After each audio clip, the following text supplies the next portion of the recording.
आदाब। दोपहर 1 बजे की खास खबरों में आपका खैर मकदम है। मैं हूं सबिया खान। निर्भया इज्तिमाई असमत दरी और कत्ल के मामले में सजाए मौत के 4 कसूरवारों में से एक मुकेश सिंह की रहम की अर्जी सदर जमहूरिया ने आज मुस्तरद कर दी है। मरकजी वजारत दाखिला ने मुकेश की रहम की अर्जी सदर जमहूरिया रामनाथ कोविंद को दे दी थी। वजारत ने अर्जी को नामंजूर करने की दिल्ली के लेफ्टिनेंट गवर्नर की सिफारिश को दोहराया था, जिस पर अमल करते हुए सदर जमहूरिया ने रहम की अर्जी मुस्तरद कर दी।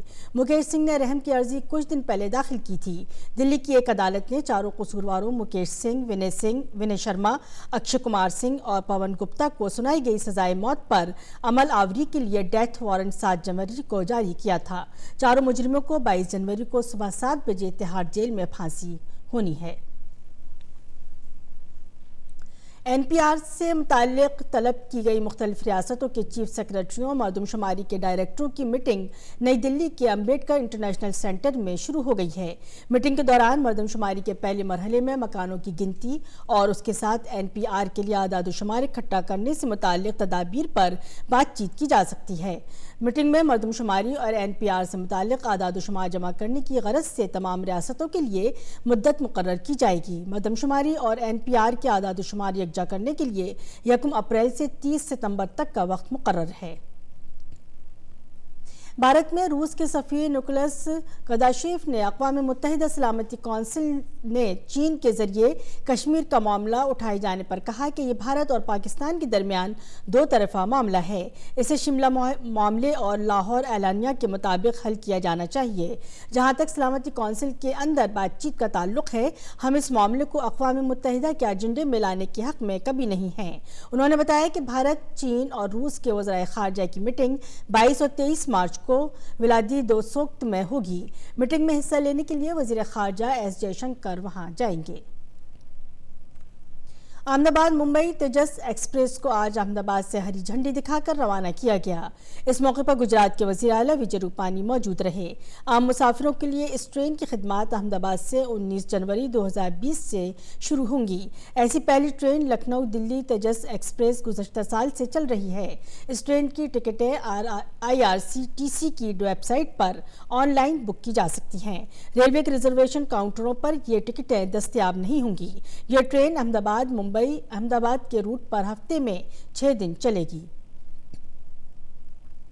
भारतीय खलाई तहकीकी इदारे इसरो के मवासिलाती सैयारचे GSAT-30 को एरियन 5 लॉन्चिंग गाड़ी ने कामयाबी के साथ खला में पहुंचा दिया। GSAT-30 भारतीय वक्त के मुताबिक अलग सुबह 2:35 पर जनूबी अमेरिका के शुमाल मशरकी साहिल पर कॉर्वो के एरियल लॉन्चिंग कॉम्प्लेक्स से दागा गया। इसका वजन 3,357 किलोग्राम है।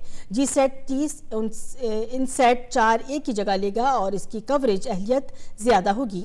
यह सैटेलाइट के U बैंड में भारतीय सरजमीन और जजीरे को, C बैंड में खलीजी मुल्कों, बड़ी तादाद में एशियाई मुल्कों और ऑस्ट्रेलिया को कवरेज फराहम करेगा।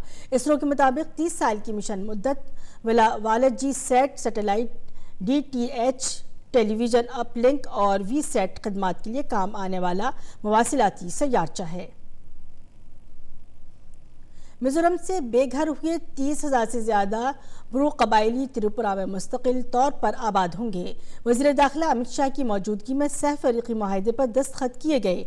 वज़ीर दाखिला ने कहा कि इस माहिदे के बाद ब्रू पनाह गुज़ीनों के मसले का मुस्तकिल हल हो सकेगा। 30,000 के करीब ब्रू पनाह गुज़ीनों को त्रिपुरा में बसाया जाएगा, जिस पर 600 करोड़ रुपये खर्च होंगे। ब्रू पनाह गुज़ीनों को 1200 मुरब्बा फीट के प्लॉट के अलावा 4 लाख रुपये की मदद दी जाएगी। वज़ीर दाखिला ने कहा कि पनाह गुज़ीनों को 2 साल तक 5,000 रुपये की माहाना मदद भी दी जाएगी। वज़ीर आज़म नरेंद्र मोदी ने ब्रू रियांग पनाह गुज़ीनों को त्रिपुरा में मुस्तकिल तौर से बसाने के लिए किए गए समझौते का खैर मकदम किया है। उन्होंने कहा कि इस कदम से ब्रू रियांग पनाह गुज़ीनों को बहुत मदद मिलेगी। उन्होंने ये भी कहा कि ब्रू रियांग पनाह गुज़ीनों को भारत सरकार की कई तरक्याती स्कीमों का फ़ायदा मिल सकेगा। खबरों में इतना ही। इजाज़त दीजिए। आदाब।